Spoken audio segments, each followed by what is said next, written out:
बिस्मिल्लाहिर्रहमानिर्रहीम। अस्सलाम वालेकुम नाज़रीन, आप यूट्यूब चैनल देख रहे हैं। मैं इमरान खान हूं। नाज़रीन ने सबसे पहले मैं आपको खैबर पख्तूनख्वा के हवाले से बहुत इंपॉर्टेंट खबरें बता दूं और ये इंफॉर्मेशन मैंने मुख्तलिफ ज़राए से कंफर्म की है। अली अमीन गंडापुर के बारे में मैंने आपको कई मरतबा बताया था कि जब वो खैबर पख्तूनख्वा के वज़ीर आला बने तो उनके पास खैबर पख्तूनख्वा में इख्तियारात नहीं थे। इख्तियारात बहुत कम थे। चंद चीज़ें वो कर पाते थे, कुछ चीज़ें वो नहीं कर पाते थे। वो अपनी मर्जी से चीफ सेक्रेटरी तब्दील करना हो, ट्रांसफर पोस्टिंग हो या बहुत सारे मामलात हों, वो अली अमीन गंडापुर नहीं कर पा रहे थे। और उसके बाद जब सुहेल आफरीदी साहब आए तो ये तवक्को की जा रही थी कि शायद ये कंट्रोल हो जाएगी ब्यूरोक्रेसी। लेकिन मैं आपको जिम्मेदारी के साथ एक खबर दे रहा हूं कि ब्यूरोक्रेसी की एक बड़ी तादाद को और पुलिस के सीनियर अफसरान को और बहुत सारे इदारों को वफाक और एस्टेब्लिशमेंट कंट्रोल करने की कोशिश कर रहे हैं। और सिर्फ कोशिश नहीं कर रहे, वो बहुत हद तक कामयाब भी हैं। हत्ता कि एंटी करप्शन को मजबूर किया जा रहा है कि वो खैबर पख्तूनख्वा के वुज़रा के खिलाफ इस वक्त मुकदमात बनाए। यानी एंटी करप्शन के कुछ लोगों के ऊपर ये दबाव डाला जा रहा है और आने वाले दिनों में एंटी करप्शन में कुछ रद्दोबदल करने के बाद आप देखेंगे कि मुकदमा शायद बनाए भी जाएं। सुहेल आफरीदी साहब के पास भी उस तरह से इख्तियारात नहीं है जिस तरह अली अमीन गंडापुर साहब के पास नहीं थे। और हालात बहुत पतले हैं क्योंकि देखिए ताकत का यहां कानून चलता है, एस्टेब्लिशमेंट का सिक्का चलता है। एक छोटा सूबा है, फिर जो एक पॉलिटिकल पार्टी है वो गैर रवायती पॉलिटिकल पार्टी है, कोई खानदानी पॉलिटिकल पार्टी नहीं है। मिडिल क्लास से उठ के एक वजीर आला बना है और पूरा निजाम उससे लड़ने में लगा हुआ है। ऑफिसर जो है वो बात मानते नहीं है बहुत सारे, यानी कोई ना कोई बहाना या कोई ना कोई चीज होती है। कोशिश ये की जा रही है कि खैबर पख्तूनख्वा के अंदर गवर्नेंस के मॉडल को फेल किया जाए, लेकिन इसके बावजूद बड़ी उनकी ये कामयाबी है कि वो कुछ ना कुछ करते रहते हैं, कोई ना कोई एक्टिविटी करते रहते हैं और अपने विजन के मुताबिक, अपने मंशूर के मुताबिक वो अब भी बाकी सूबों की निस्बत अच्छी कारकर्दगी दिखाने की कोशिश कर रहे हैं, रोड़े अटकाए जाने के बावजूद। ये उनकी अपनी एक पर्सनल कैपेसिटी है और बड़ी बात है इस माहौल में काम करना।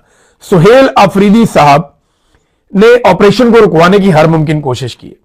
ये जो खैबर पख्तूनख्वा में ऑपरेशन हो रहा है इसको रोकने की उन्होंने सारी कोशिशें की। सुहेल आफरीदी ने, इन्होंने असेंबली के अंदर बात की, सड़कों के ऊपर बात की, अदालतों में खड़े होकर बात की, अडयाला के बाहर खड़े होकर बात की।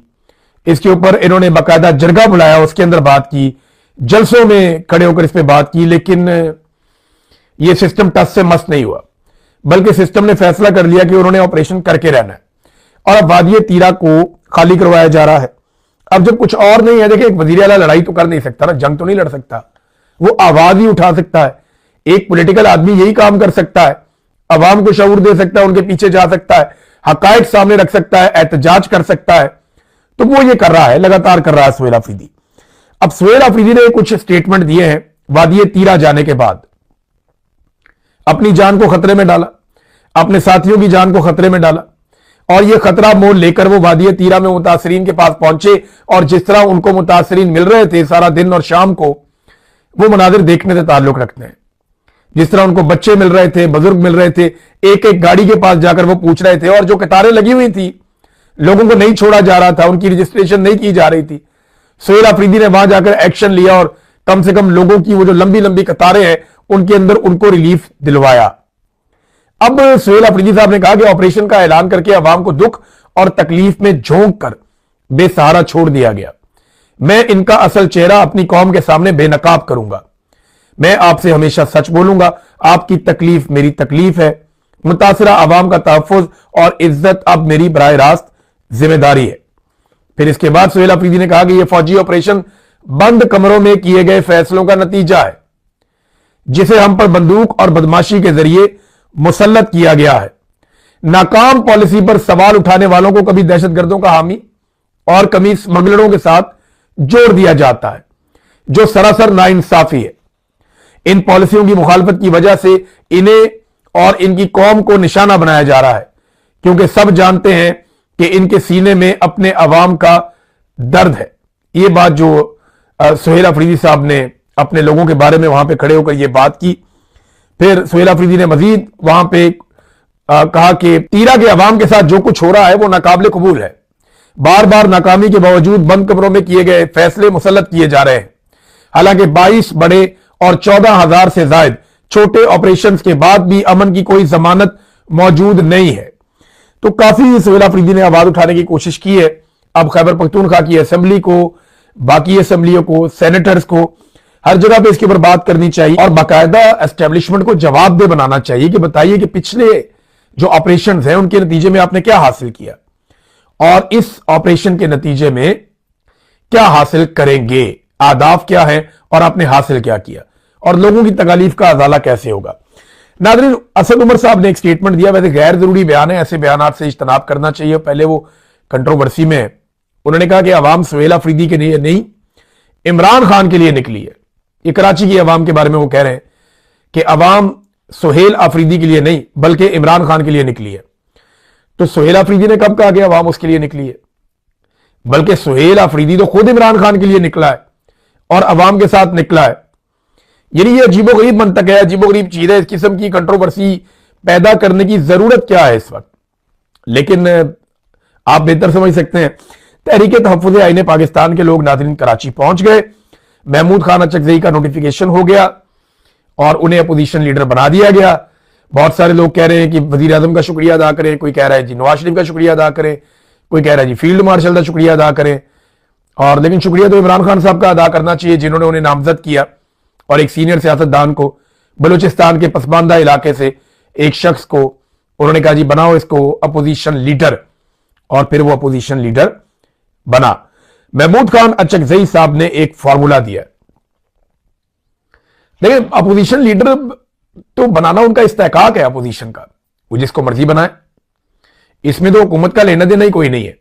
शर्त सिर्फ एक है कि वो एमएनए होना चाहिए, और अगर सूबाई असेंबली में है तो एमपीए होना चाहिए, और अगर सेनेट में है तो सेनेटर होना चाहिए। तो महमूद अचकज़ई साहब उस शर्त पे पूरा उतरते हैं। तो फिर क्या वजह है कि महमूद अचकज़ई साहब को अपोजिशन लीडर बनाने पे भी क्रेडिट लेने की कोशिश की जा रही है? भाई ये जो 4-5 महीने उनको नहीं बनाया, इसका क्रेडिट किसको देना है?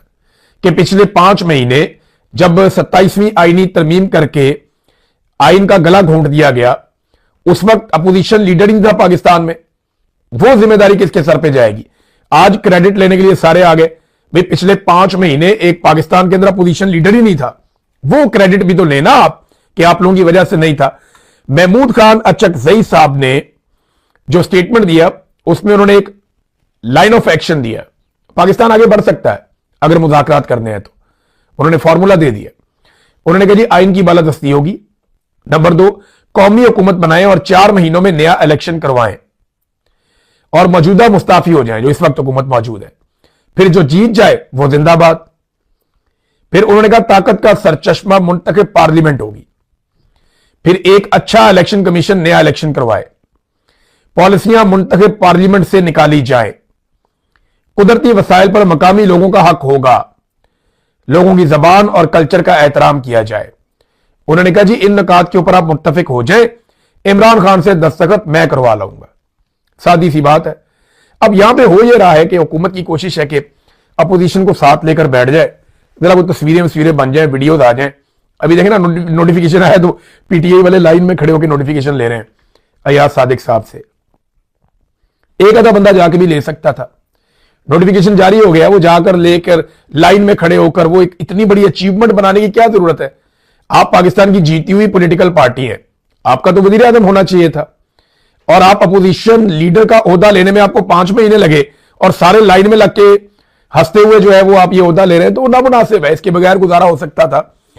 बहरहाल इसी तरह की तस्वीरें इस वक्त हुकूमत को चाहिए ताकि इन तस्वीरों के जरिए से वो अपनी बालादस्ती और अपनी हुकूमत की लिजिटिमेसी वो ये साबित कर सके और अपनी हुकूमत का जवाब फराहम कर सके। नाज़रीन, बलूचिस्तान में जो खरान में वाक़या हुआ उसकी तफसीलात कुछ और भी आई। अब हुकूमती ज़राए से जो खबर आई वो ये है कि खरान में सिक्योरिटी फोर्सेज ने कार्रवाई की है और 12 शिद्दत पसंद हलाक हो गए। ये अब ISPR ने इसके ऊपर एक स्टेटमेंट दिया है और उन्होंने कहा जी 15 से 20 शिद्दत पसंदों ने खरान में पुलिस स्टेशन पर हमला किया था। नेशनल बैंक और हबीब बैंक की इमारतों पर भी हमला किया गया, जिस दौरान उन्होंने बैंकों से लाखों रुपए की डकैती भी की। 34 लाख रुपए लिखा उन्होंने। ISPR के मुताबिक सिक्योरिटी फोर्सेज ने जवाबी कार्रवाई की है, 12 शिद्दत पसंदों को हलाक कर दिया है और पुलिस स्टेशन में लोगों को यरगमाल बनाने की कोशिश को भी नाकाम बना दिया है। अच्छा, ये खबर अब आई है ISPR की जानिब से, जबकि दूसरी तरफ जो है वो पहले जो खबर आई थी जहां पे पुलिस के जराए थे और मकामी जराए थे वो ये बता रहे थे कि कैदियों को भी छुड़वा के ले गए हैं, बैंक शंक भी लूट कर चले गए हैं, असला भी लेकर पुलिस से चले गए हैं और पुलिस का जो सामान है उसको नुकसान भी पहुंचाया। अब ये दूसरी खबर आई है, अब ये ऑपरेशन उसके बाद में हुआ या उसी ऑपरेशन का हिस्सा है, इस बारे में हम कुछ कह नहीं सकते, लेकिन ये वाकया बड़ा अफसोसनाक खारान बलूचिस्तान का जो इलाका है वहां पे हुआ है। अब बलूचिस्तान के जो वजीर आला है ना, वो आए मंजर आम पे और एक अजीबोगरीब उन्होंने मंतक दे दी। उन्होंने कहा कि बलूचिस्तान के कई इलाकों में इंटरनेट टावर लगे हैं, किसके फंड से और क्यों लगे हैं, ये टूल्स रियासत के खिलाफ इस्तेमाल हुए हैं। वो ये कहते हैं जो इंटरनेट दूर दराज के इलाकों में जा रहा है ना, सड़कों पे, पहाड़ों में, चरागाहों में, ये जो इंटरनेट दूर दूर तक जा रहा है, ये इंटरनेट रियासत के खिलाफ इस्तेमाल हुआ है। वैसे दुनिया की शायद वाहिद हुकूमत है जिसको इंटरनेट से प्रॉब्लम है। इंटरनेट जदीद दुनिया का एक टूल है ना, इससे कनेक्टिविटी पैदा होती है, इससे राब्ते जन्म लेते हैं, इससे लोग तरक्की करते हैं, लेकिन हमारे यहां कहते हैं इससे दहशतगर्दी आती है। आप इंटरनेट बंद करके दहशतगर्दी रोकेंगे? आपको बंदूकों की और सामान की स्मगलिंग रोकनी चाहिए, आपको गैर कानूनी गाड़ियों, गैर कानूनी असले की स्मगलिंग रोकनी चाहिए, उससे दहशतगर्दी रुकेगी। आपको बॉर्डर के ऊपर कंट्रोल करना चाहिए, आपको अपनी रेट कायम करनी चाहिए, हर जिले के अंदर आपकी रेट होनी चाहिए। अब इंटरनेट बंद कर देंगे तो इसका मतलब तो यह है कि आपने ये तस्लीम कर लिया कि जिन इलाकों में हुकूमत का राज नहीं है वहां पे हम इंटरनेट भी नहीं जाने देंगे। ये बड़ी अजीब मंतक है। रियासत जो होती है उसकी जिम्मेदारी होती है, जो आदमी अकेला भी ट्रेवल कर रहा है दूर दराज इलाकों तक, तो जदीद दुनिया में रियासत की जिम्मेदारी है कि वो जब चाहे अपना फोन निकाले और राब्ता कर सके। इससे लोग अपने आप को सिक्योर महसूस करते हैं। लेकिन इन्हें लगता है कि इंटरनेट को इनके खिलाफ इस्तेमाल किया जाता है, तो ये रियासत की कमजोरी है जो अपनी रेट साबित नहीं कर पा रही बदकिस्मती से। और बलूचिस्तान में, सिंध में वैसे भी पीपल्स पार्टी की हुकूमत है। अब बिलावल की तारीफें की हैं अफसार आलम ने। अफसार आलम ने कहा कि बिलावल भुट्टो ने इस्लामाबाद में अंग्रेजी में प्रेजेंटेशन दी। भाई अंग्रेजी उसको आती है, वो अंग्रेजी में प्रेजेंटेशन दे दे, ये कौन सी बड़ी बात है। यहां छोटे छोटे बच्चे हैं जहां मैं रहता हूं, ये स्कूलों में पढ़ते हैं, बड़ी अच्छी अंग्रेजी बोलते हैं क्योंकि उनकी जबान है। बिलावल ने सारी उम्र वलायत में गुजारी है तो उसकी अंग्रेजी बहुत अच्छी है। अंग्रेजी और उर्दू की बात ना करें, कॉमन सेंस की बात करें। और क्योंकि अंग्रेजी में अच्छी प्रेजेंटेशन दी है तो जिसमें उन्होंने अपने सूबे में काम और चैलेंजेस बताए हैं, ऑक्सफोर्ड के स्टूडेंट का तर्ज सियासत कमाल था। इमरान खान साहब भी वहीं के पढ़े हुए हैं, बेनजीर भुट्टो भी। ये बताएं आपका लीडर नवाज शरीफ कहां से पढ़ा हुआ है, जरा वो भी पता करवा ले। तो अंग्रेजी, क्योंकि अफसार आलम साहब को लगा कि शायद अंग्रेजी बोलने से आदमी बहुत पढ़ा लिखा और बड़ा दाना और दानिश्वर हो जाता है। हालांकि जापान के अंदर बेहतरीन पढ़े लिखे शानदार लोग हैं, उन्हें अंग्रेजी नहीं आती, वो अपनी जबान में तालीम हासिल करते हैं। दुनिया के और भी बहुत सारे ममालिक हैं, जर्मनी आप चले जाए, शानदार तालीम याफ्ता नौजवान है, क्या जबरदस्त तरक्की कर रहे हैं, साइंटिस्ट हैं, उनको अंग्रेजी नहीं आती। तो ये अंग्रेजी कोई वजह नहीं है कि आप पढ़े लिखे और समझदार हैं तो आपको अंग्रेजी आएगी, इंटरनेशनल लैंग्वेज है। अब बिलावल ने क्योंकि अपना बचपन वहां गुजारा, उसको उर्दू ठीक नहीं आती, उसको इंग्लिश आती है, तो ये अब कोई वजह तो नहीं है। देखिए ना, आप एजुकेशन के ऊपर आप बात करें, पढ़ा लिखा है, तो जरा बिलावल के सिंध का हिसाब लगा लेते हैं ना। ये हुकूमती इकोनॉमिक सर्वे की बात मैं आपको बता रहा हूं, किसी और की नहीं बता रहा। हुकूमती इकोनॉमिक सर्वे 2025 के मुताबिक सिंध के 69% सरकारी स्कूल बिजली से महरूम है, 43% में टॉयलेट ही नहीं है, 42% स्कूलों में पीने का पानी दस्तयाब नहीं है, जबकि 39% की चार दीवारी ही मुकम्मल नहीं है। सिंध में 17 सालों से बिलावल की हुकूमत है, ये वहां पे हुक्मरान है। क्या बिलावल इसका जवाब दे सकते हैं कि ये सारा कुछ क्यों नहीं है सिंध में? देखिए, अगर जवाब लेना तो फिर बिलावल से इस बात का जवाब मांगे ना।